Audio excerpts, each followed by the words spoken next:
लेक्चरमध्ये आपण measurement of substance, measurement of matter हा पॉईंट बघत होतो.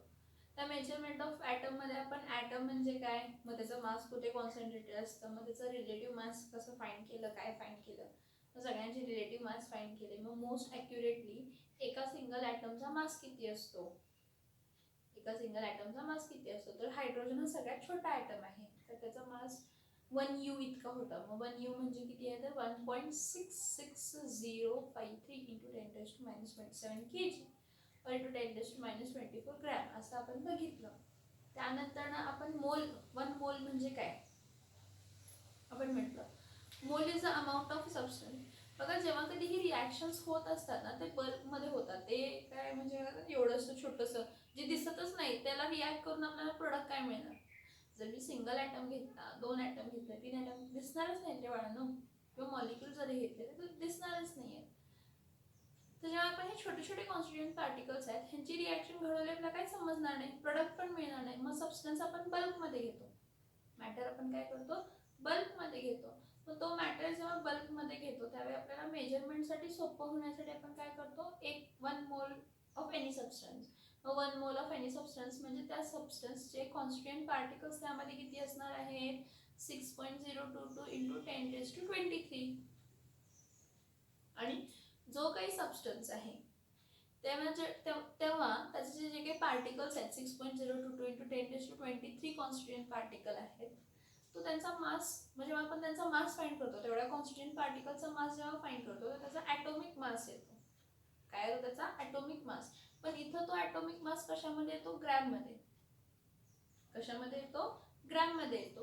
मग तुम्हाला मॉलिक्युलर मास आणि मोलार मास हा डिफरन्स सांगायचा आहे.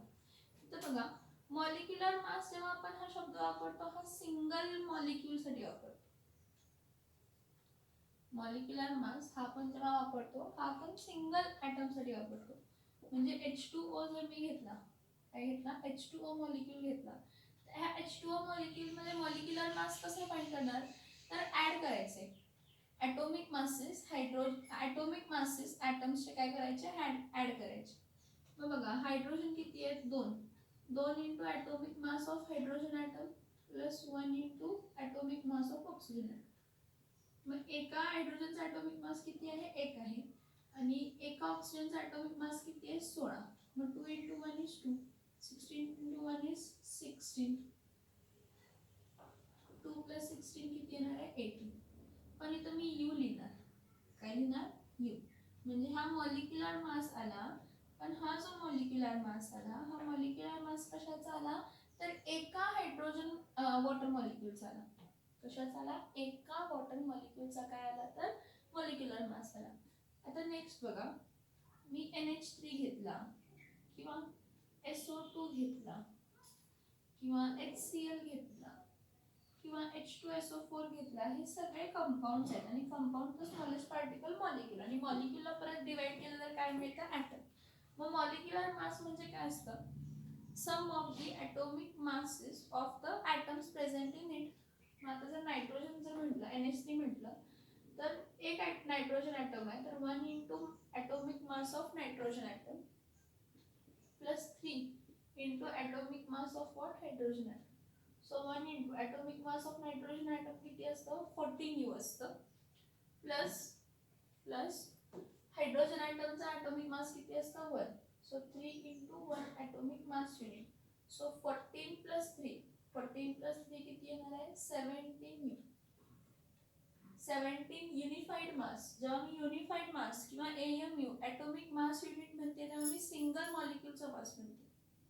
सिंगल मॉलिक्यूलचं काय म्हणते मास म्हणते. सल्फर, एक सल्फर आहे तो 1 इंटू काय येणार S प्लस 2 इंटू काय येणार आहे O, 1 इंटू काय येणार आहे 32 प्लस 2 इंटू काय येणार आहे 16. मग 32 1 जा 32, 16 1 जा 16, 16 2 32, 32 प्लस 32 किती आलं 64 युनिट.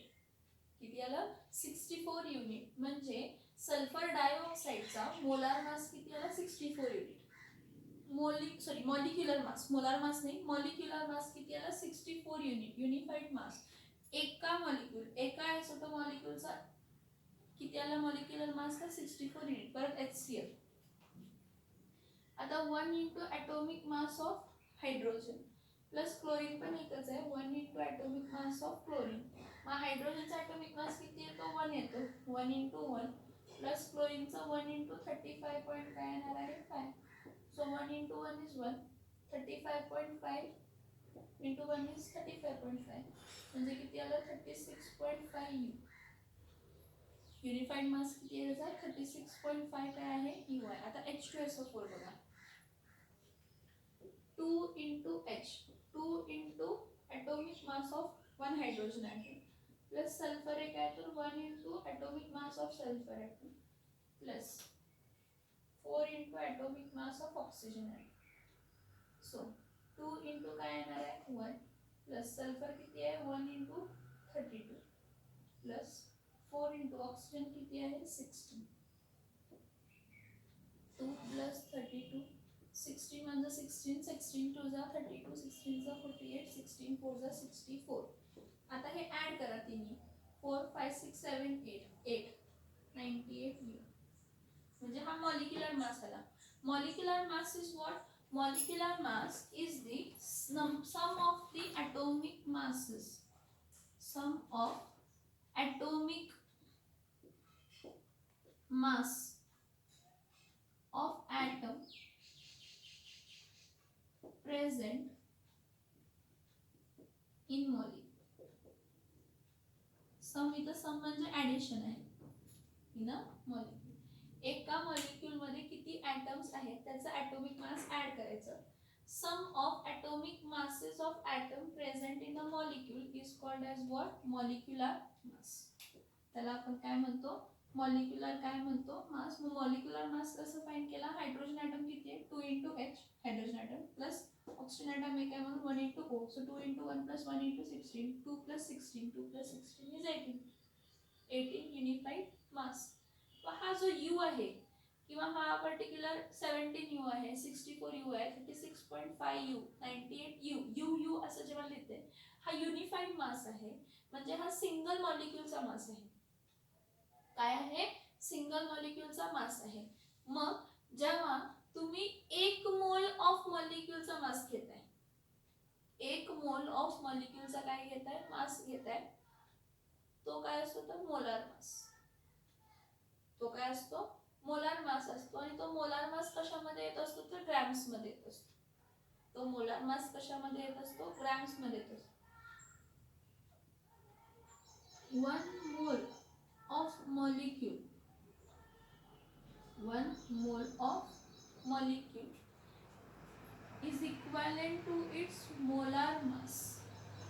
किती असतो तो, इक्विव्हॅलेंट टू काय असतो, मोलार मास. पण मोलार मास कशामध्ये, ग्रॅम्स मध्ये. मोलार मास कशामध्ये असणार आहे, ग्रॅम्स मध्ये असणार आहे.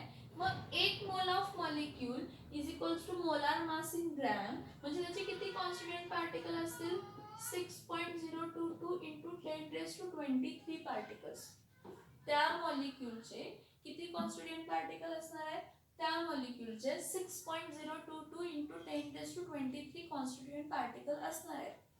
बघा, जेव्हा तुम्ही मॉलिक्यूलचा मास घेताय ग्रॅम मध्ये, मॉलिक्यूलचा मॉलिक्युलर मास ग्रॅम मध्ये घेताय तर त्याला आपण मोलार मास म्हणतो. मॉलिक्युलर मास एका सिंगल ॲटमचा, मोलार मास मोल्स मध्ये, एका मोलचा, 2 मोलचा, 3 मोलचा असा. मग जेव्हा पण मोलार मास तुम्हाला ग्रॅम मध्ये दिलाय, जेव्हा पण मोलार मास तुम्हाला कशामध्ये दिलाय, ग्रॅम मध्ये दिलाय, तर तो मोलार मास ग्रॅम मध्ये दिलाय म्हणजे तो कितीचा आहे, 1 मोल ऑफ सबस्टन्स आहे. आणि त्या 1 मोल ऑफ सबस्टन्स मध्ये ते मॉलिक्यूल्स किती असणार आहेत, 6.022 इंटू 10⁻23 मॉलिक्यूल्स. 6.022 इंटू 10⁻23 काय असणार आहेत, मॉलिक्यूल्स. आता इथं बघा, मी जर 1 मोल ऑफ काय लिहिलं, NH3. आता 1 मोल ऑफ NH3 म्हणजे किती कॉन्स्टिट्यूएंट पार्टिकल असणार आहेत, 6.022 इंटू 10⁻23 मॉलिक्यूल्स ऑफ काय असणार आहे, 6.022 इंटू 10⁻23 मॉलिक्यूल्स ऑफ काय असणार आहे, NH3 असणार. मॉलिक्यूल्स ऑफ काय असणार आहेत तर NH3 असणार आहे. आणि ह्यांचा ॲटॉमिक मास जो molar molecular mass unified mass आलाय, मॉलिक्युलर मास किती आलाय, NH3 चा घेतलाय का, हा किती आलाय 17 U. हा 17 U मी काय लिहिणार 17 ग्रॅम, म्हणजे हा त्याचा काय झाला मोलार मास. हा काय झाला मोलार मास. मोलार मास कशामध्ये आणला तर ग्रॅम्स मध्ये फाइंड केला. मोलार मास कशामध्ये फाइंड केला तर ग्रॅम्स मध्ये फाइंड केला. जेव्हा एखाद्या मॉलिक्यूलचा मास जेव्हा तुम्ही ग्रॅम्स मध्ये घेताय तेव्हा तो सिंगल ॲटमचा नसतो, तो जे काही कॉन्स्टिट्यूएंट पार्टिकल असेल तेवढे. जर म्हटलंय की हा 6.022 × 10⁻23 मॉलिक्यूल्स ऑफ NH3 म्हटलंय ना, हा अवोगॅड्रो नंबर ऑफ पार्टिकल्स आहे. अवोगॅड्रो नंबर ऑफ पार्टिकल्स म्हणजे 1 मोल, आणि 1 मोल म्हणजे त्याचा मोलार मास किंवा काय असतो तर ॲटॉमिक मास. 1 मोल जेव्हा आपण सबस्टन्स घेतोय म्हणजे आपण किती सबस्टन्स घेतलाय, तो substance equivalent to its atomic mass किंवा काय घेतलाय मोलार मास. बघा मी काय म्हणतेय, 1 मोल इतका जर मी सबस्टन्स घेतलाय तर मी तो सबस्टन्स किती घेतलाय त्याच्या ॲटॉमिक मास किंवा मोलार मास इतका घेतलाय. मॉलिक्युल्स असेल तर आपण काय घेतो मोलार मास घेतो. आता बघा 1 मोल ऑफ आपण काय घेतलं H2SO4.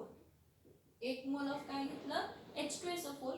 1 मोल ऑफ H2SO4 म्हणजे त्यामध्ये किती कॉन्स्टिट्यूएंट पार्टिकल असणार आहेत 6.022 × 10⁻23 मॉलिक्युल्स ऑफ काय असणार आहे तर H2SO4. 6.022 × 10⁻23 मॉलिक्युल्स ऑफ काय असणार आहे तर H2SO4 असणार आहे. मग ह्यांचा जो मास असणार आहे, हे बघा 1 मोल हा H2SO4 आहे आणि ह्याचा जो मास असणार आहे तो ग्रॅम्स मध्ये असणार आहे.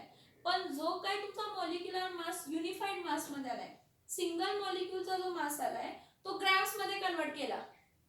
सिंगल मॉलिक्यूलचा जो मास आलाय तो ग्रॅम्स मध्ये कन्वर्ट केला तर तो इक्विव्हॅलेंट टू 1 मोल असतो. आणि त्या 1 मोल मध्ये किती कॉन्स्टिट्यूएंट पार्टिकल असतात तर 6.022 × 10⁻23 मॉलिक्यूल्स असतात. मग इथं किती आलाय, इथं किती येणार आहे 98 ग्रॅम. काय येणार आहे 98 ग्रॅम. हे बघा H2SO4 चा आपण मोलार मास फाइंड केलाय, किती आलाय 98 U. युनिफाईड मास म्हणजे हा सिंगल मॉलिक्यूल, सिंगल H2SO4 चा मास किती आहे 98 U आहे. सिंगल H2SO4 चा मास किती आहे 98 युनिफाईड मास आहे. आणि 6.022 × 10⁻23 मॉलिक्युल्स ऑफ H2SO4 चा किती आहे 98 ग्रॅम, म्हणजे तो इक्वल्स टू 1 मोल आहे. अवोगॅड्रो नंबर ऑफ पार्टिकल्स म्हणजे 1 मोल, आणि त्यावेळेचा जो मास असतो तो त्याचा ॲटॉमिक मास किंवा मोलार मास असतो तो एक्सपेरिमेंटली डिटरमाइन केलेला आहे. तो एक्सपेरिमेंटली काय केलेला आहे डिटरमाइन केलेला आहे. मग तुम्हाला कॅल्क्युलेशन्स मध्ये समटाइम्स असंच मास देतात, काय देतात मास देतात, आणि तुम्हाला काय सांगतात की नंबर ऑफ मोल्स फाइंड करा. काय फाइंड करा नंबर ऑफ मोल्स. मला म्हटलं की 32 gram of carbon is present. काय म्हटलं 32 ग्रॅम ऑफ काय प्रेझेंट आहे कार्बन प्रेझेंट आहे. Find the number of moles. Find the काय नंबर ऑफ मोल्स. मग मला आता क्वेश्चन काय म्हटला मी 32 ग्रॅम ऑफ काय प्रेझेंट आहे म्हटलं 32 gram of carbon is present. हे बघा 32 gram of carbon is present, find the number of moles. असं जर मला प्रश्न विचारला फाइंड द नंबर ऑफ काय म्हटला मोल्स, तर मी इथं काय म्हणणार आहे मला एक बेसिक डेफिनेशन काय माहिती आहे. हे बघा 1 मोल ऑफ कार्बन म्हणजे किती असणार आहे 1 मोल ऑफ कार्बन म्हणजे त्याचा ॲटॉमिक मास असणार आहे. 1 mole of carbon is equals to काय असणार आहे त्याचा ॲटॉमिक काय असणार आहे तर मास. 1 मोल ऑफ कार्बन म्हणजे त्याचा काय असणार आहे ॲटॉमिक मास असणार आहे. मग जो तुम्हाला मास दिलाय ग्रॅम्स मध्ये इज इक्वल्स टू x मोल, इज इक्वल्स टू x मोल. बघा मला ॲटॉमिक मास माहित असणार 1 मोल म्हणजे किती आहे मला माहित असणार आहे. मग ॲटॉमिक मास म्हणजे 1 मोल आहे, तर आपल्याला दिलेला जो मास आहे तो किती आहे, काय करणार क्रॉस मल्टिप्लाय करणार ना. 1 मोल म्हणजे ॲटॉमिक मास आहे, तर आपल्याला दिलेला मास किती आहे x. मग ह्याला क्रॉस मल्टिप्लाय केलं, इथं मी म्हणते number of moles of carbon किती आहेत, मग आपल्याला दिलेल्या मास वरून आपल्याला फाइंड करू शकतो. मग ह्याला आपण काय केला क्रॉस मल्टिप्लाय केला, ह्याला आपण काय केला क्रॉस मल्टिप्लाय केला.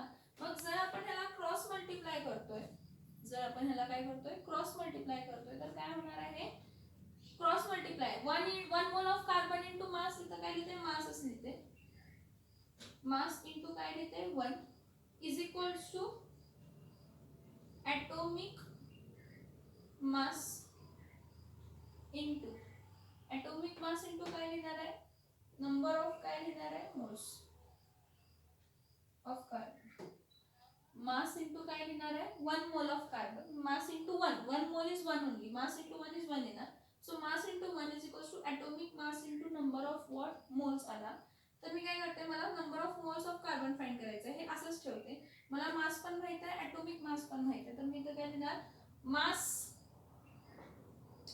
Divided by atomic mass is equals to number of moles mass divided by atomic mass is equals to काय number of moles तुम्हाला डायरेक्टली फॉर्म्युला देतात पण तो फॉर्म्युला कसा आला हा आपल्या डोक्यात असायला पाहिजे कसा आला 1 mole of carbon 1 mole of any substance म्हणजे त्याचा ॲटॉमिक मास किंवा काय असतो मोलार मास असतो आता कार्बन ॲटम आहे म्हणजे ॲटॉमिक मास आहे मग 1 मोल ऑफ कार्बन म्हणजे ॲटॉमिक मास आहे मग आपल्याला किती मोल्स फाइंड करायचे आहेत number of moles of carbon is equals to जो दिलाय तो मास येणार त्यावरनं फाइंड करणार मग क्रॉस मल्टिप्लाय करायचा 1 mole into mass is equals to atomic mass into number of moles मला फाइंड करायचे आहेत number of moles so number of moles is equals to mass divided by atomic mass मग formula for number of moles आपण काय लिहितो इथं important आहे लक्षात ठेवा नंबर ऑफ मोल्स चा जो फॉर्म्युला आहे नंबर ऑफ मोल्स जो फॉर्म्युला आहे तो किती आहे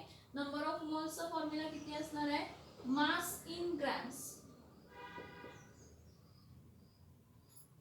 डिवाइडेड बाय मोलार मास किंवा atomic mass in gram per mole हे बघा मास हा ग्रॅम मध्ये असतो पण मोलार मास हा काय असतो ग्रॅम पर मोल मध्ये असतो कारण 1 मोल इज इक्वल्स टू एवढा ग्रॅम आहे 1 मोल इज इक्वल्स टू एवढा ग्रॅम आहे म्हणजे म्हणून मोलार मास आपण कशामध्ये लिहितो ग्रॅम पर मोल मध्ये लिहितो मग हा ग्रॅम ग्रॅम कट होतो वरती मोल मग नंबर ऑफ मोल्सचे युनिट काय आहे तर मोलच आहे नंबर ऑफ मोल्सचे युनिट काय आहे मोल हे तुम्ही म्हणणार मॅडम कुठून आणला कसा आणला कुठून आणला कसा आणला तर 9th स्टँडर्ड मध्ये मेजरमेंट ऑफ मॅटर हा टॉपिक मध्ये आपण हा सगळे पॉइंट्स बघितले आणि some basic concepts of chemistry जो पॉइंट आहे त्यामध्ये हेच बघायचं आहे आणि हेच लॉजिक्स आपल्याला ऑर्गॅनिक मध्ये इनऑर्गॅनिकच्या कॅल्क्युलेशन्स मध्ये यूज करायचं आहे त्यावेळी तुम्हाला असं सेपरेटली फॉर्म्युला लिहून देणार नाही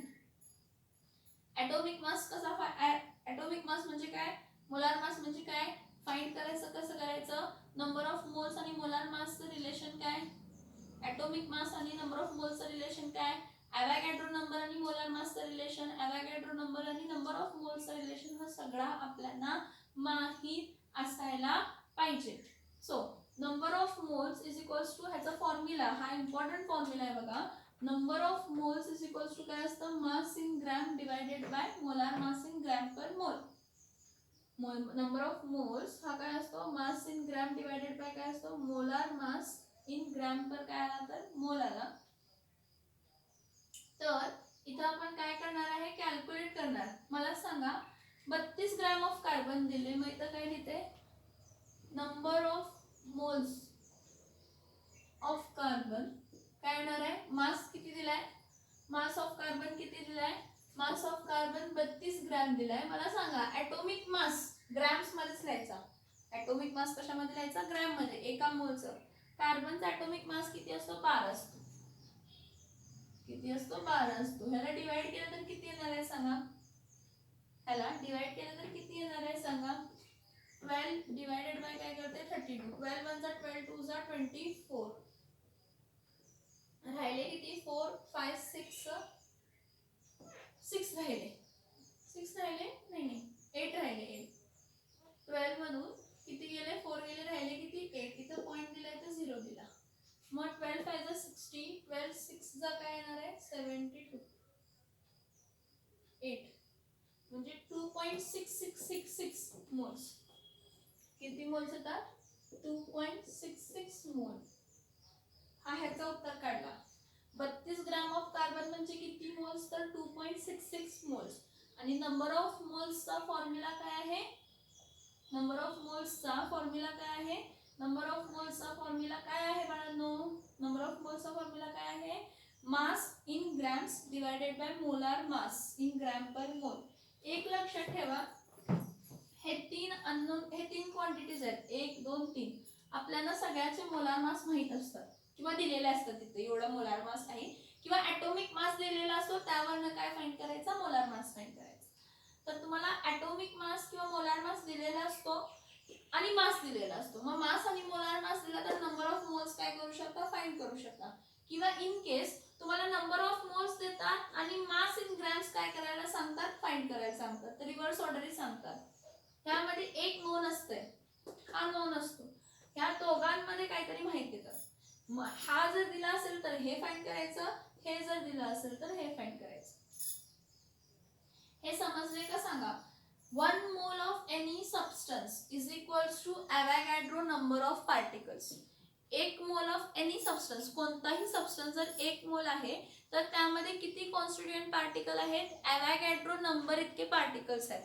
मग ॲव्होगॅड्रो नंबर इतके पार्टिकल्स म्हणजे किती? तर 6.022 इंटू 10⁻23 इतके पार्टिकल्स त्यामध्ये आहेत. मग 6.022 इंटू 10⁻23 इतके पार्टिकल्स आहेत. तर त्याचा जो काही ॲटॉमिक मास, सिंगल ॲटमचा ॲटॉमिक मास होता तो ग्रॅम्समध्ये द्यायचा. जो काही ॲटम आहे, एलिमेंटचा जो काही ॲटम आहे त्याचा सिंगल ॲटमचा मास जो तुम्हाला युनिफाईड मास म्हणून मिळालेला होता तो ग्रॅम्समध्ये लिहिला, म्हणजे तो त्याचा ॲटॉमिक मास किंवा molar mass in grams. Atomic mass किंवा मोलार मास इन ग्रॅम म्हणजे हा सिंगल ॲटमचा किंवा सिंगल मॉलिक्यूलचा मास नाही. हा मास किती जणांचा आहे? तर 6.022 इंटू 10⁻23 कॉन्स्टिट्यूएंट पार्टिकल्सचा काय आहे? तर मास आहे. 6.022 इंटू 10⁻23 कॉन्स्टिट्यूएंट पार्टिकल्सचा मास आहे. काय आहे? मास आहे. समजतंय का बघा इथपर्यंत? समजतंय का बघा इथपर्यंत?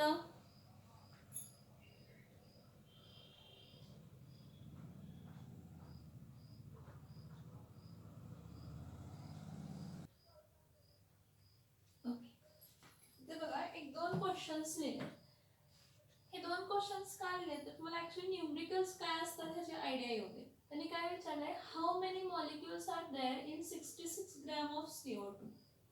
मग सोल्युशन मध्ये पहिला लिहिते, गिवन काय आहे? गिवन काय आहे? 66 ग्रॅम ऑफ काय दिले तर CO2. किती ग्रॅम ऑफ CO2 दिलाय? 66 ग्रॅम ऑफ CO2 म्हणजे मास दिलाय. काय दिलाय? मास. मास किती आहे? 66 ग्रॅम. मास किती आहे? 66 ग्रॅम ऑफ काय आहे तर CO2 आहे. मग मला सांगा मोलार मास आपण फाइंड करू शकतो का? CO2 माहित आहे, मग मला मोलार मास फाइंड करायला काय प्रॉब्लेम आहे का? नाही. मी फाइंड काय करणार? Molar mass. Molar mass of काय फाइंड करणार? CO2. आता जेव्हा आपण मोलार मास ऑफ CO2 म्हणतो, मला बघा कार्बन किती आहे? 1 into molar mass of carbon plus 2 into molar mass 1 into atomic mass of carbon plus 2 into atomic mass of oxygen. मग एका कार्बनचा मास किती असतं? 12 असतं. आणि एका ऑक्सिजनचा मास किती असतं? 16 असतो. सो 12 16 म्हणजे 16 16 टू जा किती आला? 32.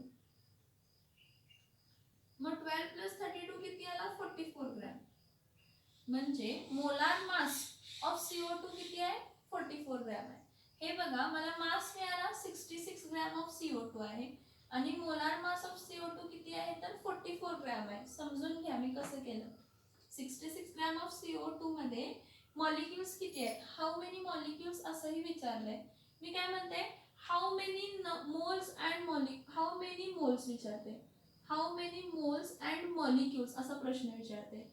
हाऊ मेनी मोल्स अँड काय लिहिते? मॉलिक्युल्स आर देअर इन असं लिहिते. काय मग मला मास दिलाय आणि मोलार मास पण मी फाइंड केला. कारण आपल्याला माहित असतं कार्बनचा ॲटॉमिक मास 12, ऑक्सिजनचा ॲटॉमिक मास 16. एकतर माहित करायचं किंवा तिथं दिलेलं असतं. मग टोटल किती झाले? 44 ग्रॅम झाले.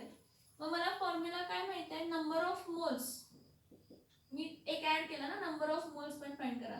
Number of moles of CO2, number of moles of CO2.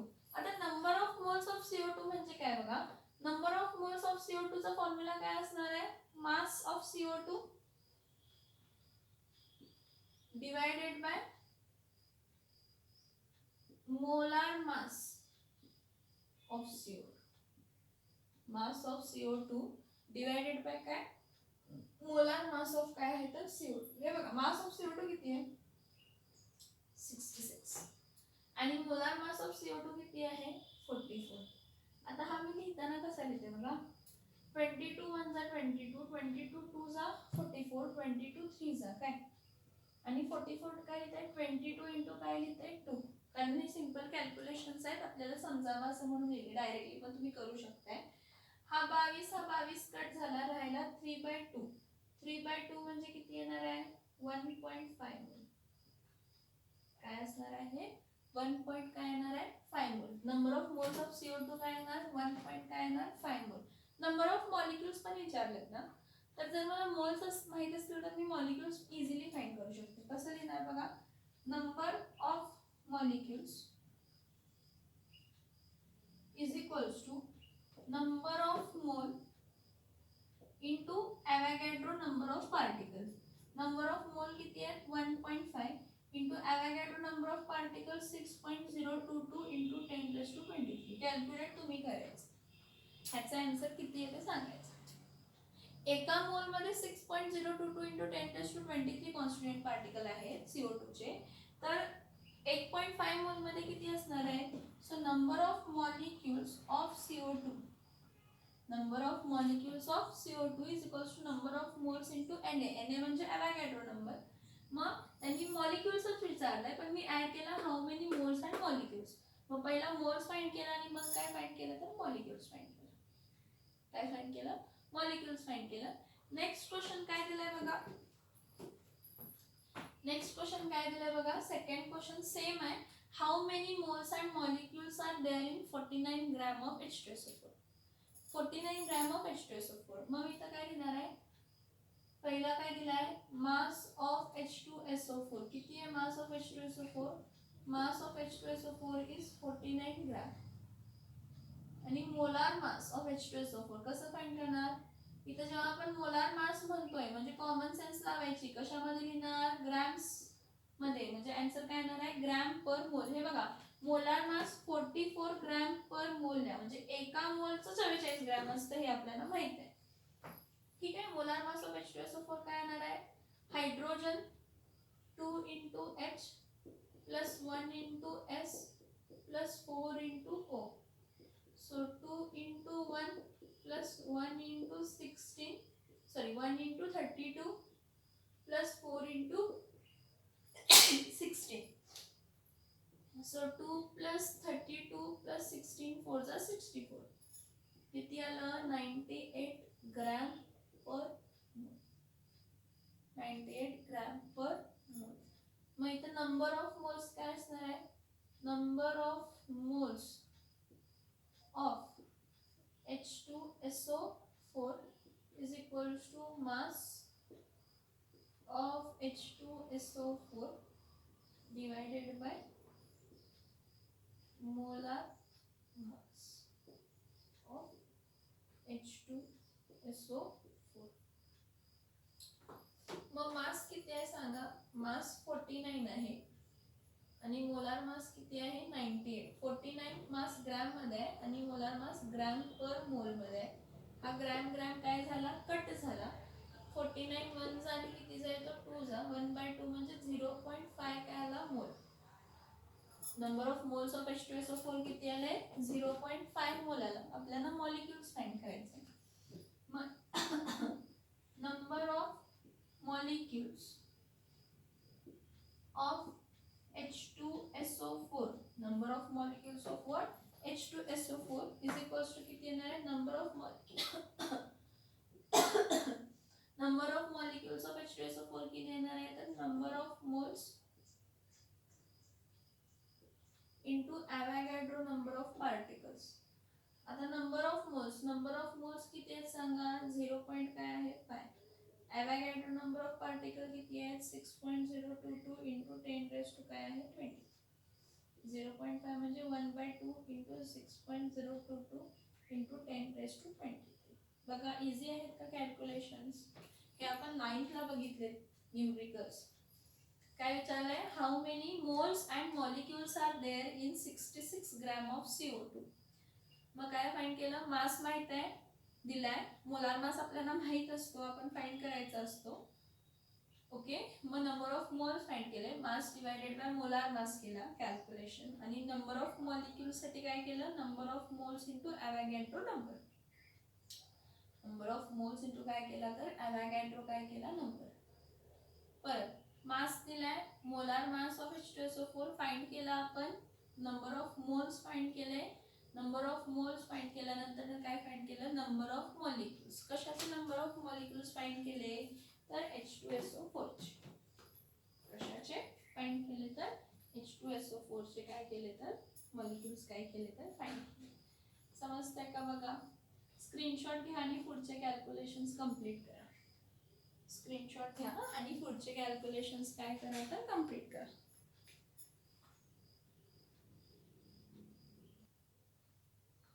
Okay. काय लक्षात घ्या. कॉन्सन्ट्रेशन ऑफ सोल्युशन हा एक पॉइंट बघा. कॉन्सन्ट्रेशन ऑफ सोल्युशन हा आपण खूप वेगवेगळ्या मेथड्सने मेजर करतो. Mass by mass percent, weight by weight percent. Okay. Molarity पण जी आपल्याला झाली आहे तीच बघूया. काय कॉन्सन्ट्रेशन ऑफ सोल्युशन कसं लिहितो. कॉन्सन्ट्रेशन ऑफ सोल्युशन हा in terms of molarity. In terms of what? Molarity. Concentration of solution in terms of काय molarity कसा देतो. molarity हा कॅपिटल M ने डिनोट केला जातो. Concentration of solution in terms of molarity is given as what? Number of moles of solute. Number of moles of solute dissolved in volume of solution. पण जी volume of solution आहे ती कशामध्ये असायला पाहिजे. लिटरमध्ये असायला पाहिजे किंवा डीएम क्यूब. किंवा 1 लिटर म्हणजेच काय असते डीएम क्यूब असते. 1 लिटर म्हणजेच काय असते डीएम क्यूब असते. बघा मोलॅरिटी कसं फाइंड करतो. मोलॅरिटी ऑफ सोल्युशन आपण कसं फाइंड करतो. Molarity is equals to number of moles of solute divided by volume of solution. Molarity is equals to काय असते number of moles of solute divided by volume of solution. आता volume of solution कशामध्ये असतं litre और DM cube. Litre और कशामध्ये असतं तर decimetre cube. So concentration of solution that is molarity is equals to number of moles of solute divided by volume of solution in litres or what dm cube. हे लक्षात ठेवा. हा formula लक्षात ठेवा. Concentration of solution. आता solution कशाचा बनलेला असतो तुम्ही असं म्हणता ना. सोल्युशन कसा असतो तर सोल्युशन मध्ये बायनरी सोल्युशन मध्ये ज्यामध्ये 2 कंपोनंट असतात. हा परत आपण खूप डिटेल मध्ये हा पॉइंट बघण्यासारखा आहे. पण एक फॉर्म्युला तुमच्यासाठी लक्षात राहावं म्हणून मी सांगते. सोल्युशन हा जर बघितला solution is a combination of solute plus काय आहे सॉल्व्हेंट. मग आता आपण म्हटलं ना रिॲक्शन मध्ये कॉन्सन्ट्रेटेड ऍसिड डायल्यूट ऍसिड हा आपण पार्ट म्हटला ना. मग कॉन्सन्ट्रेटेड किंवा डायल्यूट ऍसिड जेव्हा म्हणतो त्या केसमध्ये तो कॉन्सन्ट्रेशन म्हणजे कॉन्सन्ट्रेटेड आहे का डायल्यूट आहे हे डिपेंड करतं किती मोल्स आहेत compared to volume of solution. Molarity ही एक टर्म ह्यामध्ये म्हणतोय म्हणजे कॉन्सन्ट्रेशन ऑफ सोल्युशन हा एक मेथड आहे मेजर करण्याची मोलॅरिटी. तशी मोलॅरिटी आहे, नॉर्मॅलिटी आहे, फॉर्मॅलिटी आहे, वेट बाय वेट पर्सेंट आहे, मास बाय मास पर्सेंट आहे. पण एक फॉर्म्युला तुमच्या लक्षात असून दे जो आपण शिकलाय काय तर कॉन्सन्ट्रेशन ऑफ सोल्युशन म्हणजे काय असतं. हा सोल्युशन म्हणजे सोल्यूट प्लस सॉल्व्हेंट आहे. जेवढं वॉल्यूम ऑफ सोल्युशन आहे लिटर किंवा डीएम क्यूब मध्ये त्यामध्ये तुम्ही किती number of moles of solute काय केलेलं आहात डिझॉल्व केलेलं आहात. number of moles of solute you have dissolved in a given volume of solution. But that volume of solution should be in liters or dm cube. जर नसेल litre किंवा dm cube मध्ये तर त्याला कन्वर्ट करायला पाहिजे. काय करायला पाहिजे? कन्वर्ट करायला पाहिजे. कारण जर तुम्हाला ml मध्ये दिलं असेल तर त्याला लिटर मध्ये कन्वर्ट करण्यासाठी 10⁻³ litre. 1 ml is equals to 10⁻³ liter आणि 1 centimeter cube is equals to 10⁻³ decimeter. 1 centimeter cube is equals to 10⁻³ what? Decimeter cube. This is the formula. So 1 milliliter म्हणजे 10⁻³ liter आणि 1 centimeter cube म्हणजे 10⁻³ काय येते तर decimeter cube. हे relation लक्षात ठेवा. Molarity of a solution, that is concentration आपण एक्सप्रेस करतोय, number of moles of solute divided by volume of solution. पण जो तो वॉल्यूम ऑफ सोल्युशन आहे तो वॉल्यूम ऑफ सोल्युशन कशामध्ये असायला पाहिजे? लिटर मध्ये असायला पाहिजे किंवा डीएम क्यूब मध्ये असायला पाहिजे. जर तो लिटर किंवा डीएम क्यूब मध्ये नसेल तर आपल्याला त्याला लिटर किंवा डीएम क्यूब मध्ये काय करायचं आहे? कन्वर्ट करायचं आहे. लिटर किंवा डीएम क्यूब मध्ये आपल्याला काय करायचं आहे? त्याला कन्वर्ट करायचं आहे. हे समजलं का बघा? ह्याच्यावरती एक न्यूमरिकल देते. हा पार्ट समजला का बघा? तुम्हाला ह्याच्यावरती मी एक न्यूमरिकल देते. आता एकच लक्षात ठेवा कॉन्सन्ट्रेशन ऑफ सोल्युशन आपण कशामध्ये मेजर करतो? मोलॅरिटी. आणि मोलॅरिटी म्हणजे काय असते तर number of moles of solute dissolved in a given solution but that solution should be in litres. तो सोल्युशन कशामध्ये असायला पाहिजे तर लिटर मध्ये असायला पाहिजे. आता काय म्हटलंय बघा question, write down the concentration of each of the following solutions in gram per litre and mole per litre. Concentration लिहायचं आहे जो काही तुम्हाला मी देते त्याचा ग्रॅम पर लिटर किंवा मोल पर लिटर मध्ये काय लिहायचं आहे तर कॉन्सन्ट्रेशन लिहायचं आहे. मी मोस्टली काय करते तर मोल पर लिटर मध्ये लिहिते. कशामध्ये लिहिते? मोल पर कशामध्ये लिहिते तर लिटर मध्ये लिहिते. इथं लक्ष द्या. इथं एक घेते 7.3 gram of HCl dissolved in 100 ml of solution. ह्याचं आपण कॉन्सन्ट्रेशन कशामध्ये लिहायचं आहे? मोल्स पर लिटर मध्ये लिहायचं आहे. कशामध्ये लिहायचं आहे? मोल्स पर लिटर मध्ये लिहायचं आहे. आणि लिहिते 2 gram of NaOH in 50 ml of solution. 2 gram of NaOH in 50 ml of solution. इथं बघा, इथं तुम्हाला कॉन्सन्ट्रेशन जो आहे तो कशामध्ये फाइंड करायचा आहे? बघा कॉन्सन्ट्रेशन तुम्ही फाइंड करा कशामध्ये तर मोल्स पर लिटर मध्ये म्हणजे मोलॅरिटी.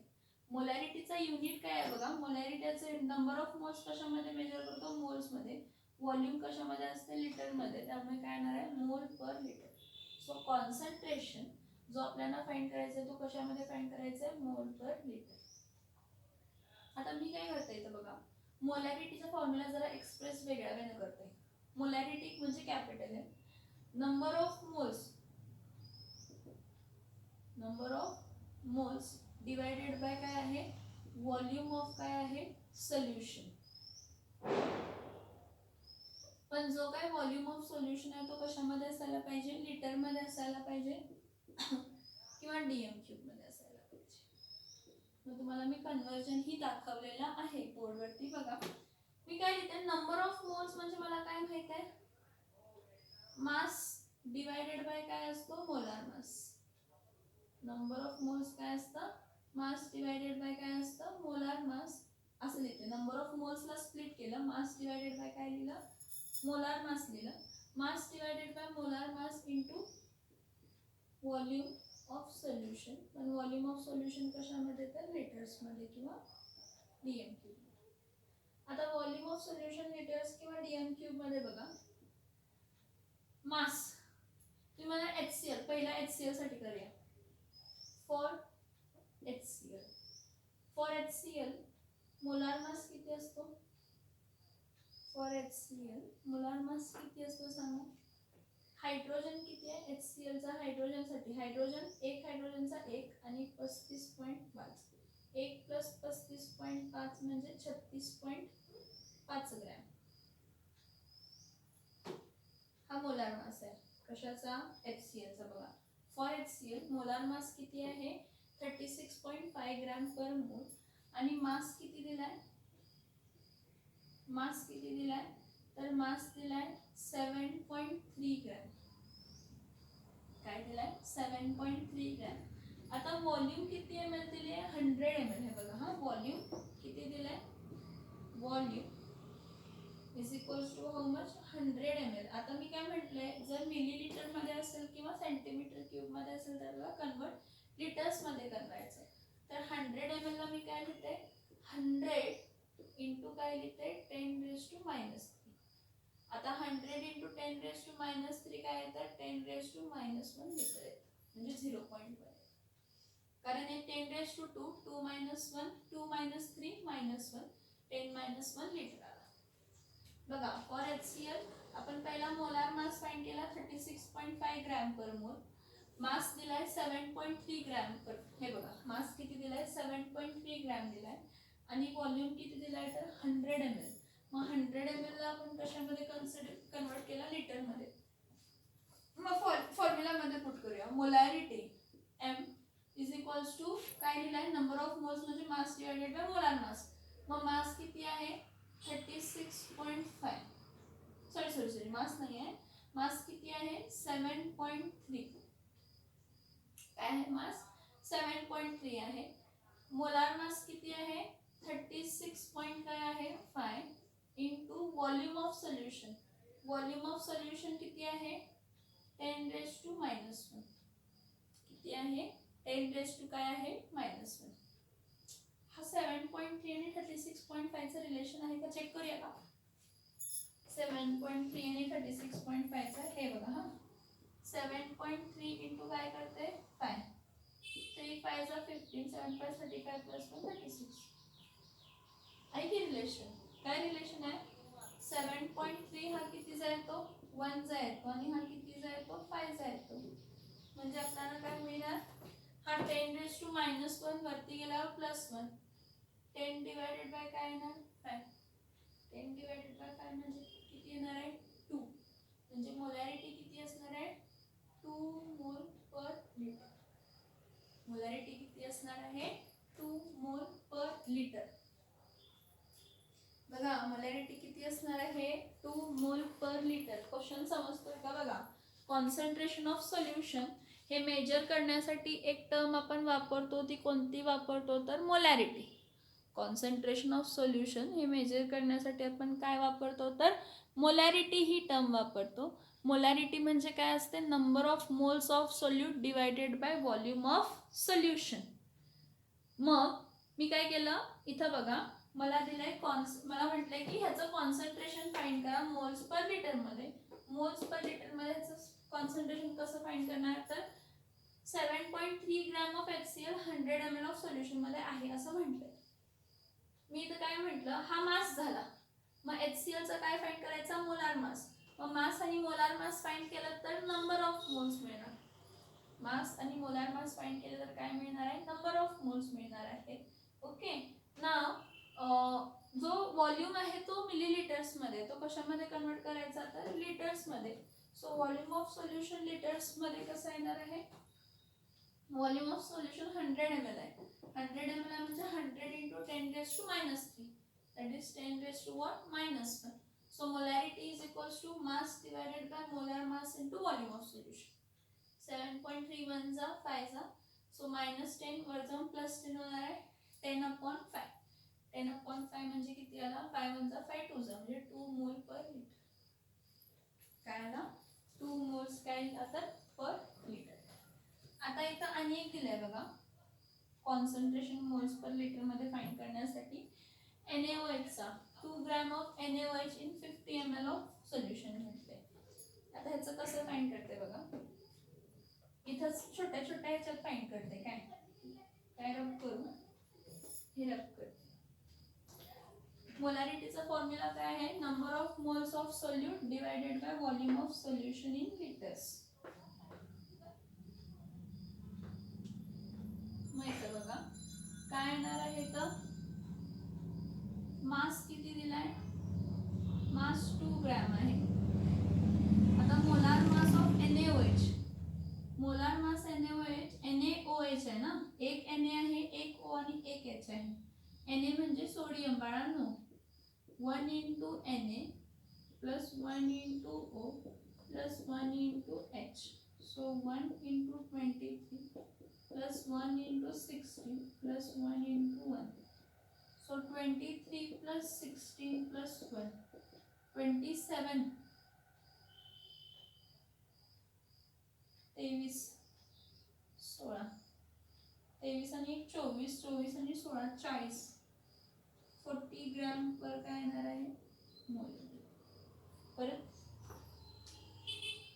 एक्सक्यूज, व्हॉल्यूम कशामध्ये दिली आहे तर लिटरमध्ये, मिलीलिटरमध्ये दिले आहे. 50 ml दिली आहे. मी काय म्हणते 50 into 10 काय लिहिते -3. 50 into 10 -3 म्हणजे किती येणार आहे? 5 10 -3, 1 0 2 0, 0.05 लिटर येणार. 0. काय येणार आहे? 0.5 काय येणार आहे? लिटर. ओके, व्हॉल्यूम ऑफ काय झालं? सोल्युशन.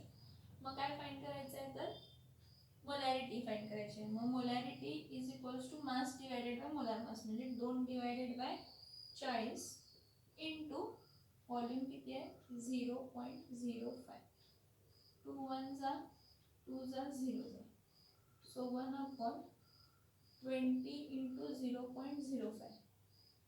20 into 0.05. आता काय करते?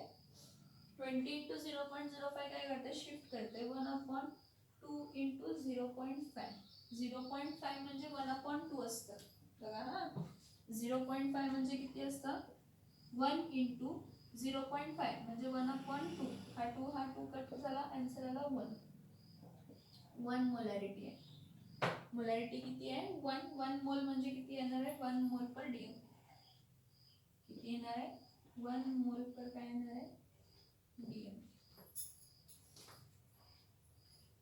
बघा मास किती आहे? 2 ग्रॅम आहे. हा 40 ग्रॅम पर मोल आहे आणि हा व्हॉल्यूम आहे. कॅल्क्युलेशन्स फक्त सिम्प्लिफाय केले.